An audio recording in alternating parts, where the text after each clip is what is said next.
Agar podpiska bo'lgan bo'lsangiz 50 ming so'm qo'shib beraman. Javob. Yo'q, aka tex deganda yumshoqi. Aka o'rganib qolibdilar qattiq.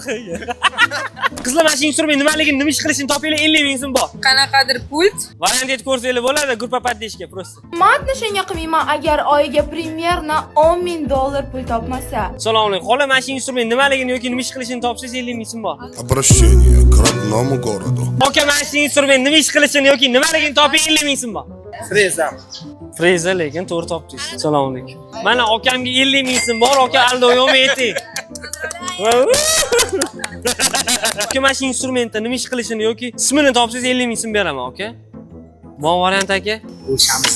Pul ko'p bizda, aka. Просто sochib yuramiz.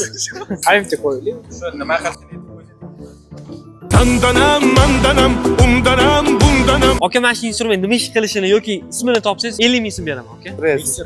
Gapirmasdan og'zizga urdilar-yu, Frazer deb. Aka 50 ming so'm yutdingiz, aka. Burchak bo'lsa, 4 burchak bo'lsa, qirrasini yediradi. Har xil lo'la, har xil gullar ochadi-da. Aka mana Abdusha 50 ming so'm bor.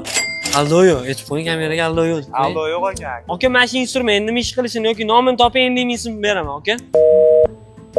Aka mana shu instrumentda nimaga ishlatilishini yoki nomi nimaligini topsangiz 50 ming so'm beraman, aka. Aka bemalol qo'lingizga olib ko'rsangiz ham bo'ladi buni. Taqdim qilib ko'rsangiz ham bo'ladi, brat.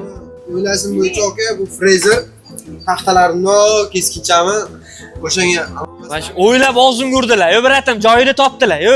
Eng zo'riman deyaptilar, yo. Gap yo'q, aka, bittada, aka. Aka, salom. 50 ming bor, aldo yo'q bratimga. Aka, tex kompaniyasidan 50 ming so'm beraman. Aka, aldo yo'q deb qo'ying. aldo yo'q ekan, rost ekan.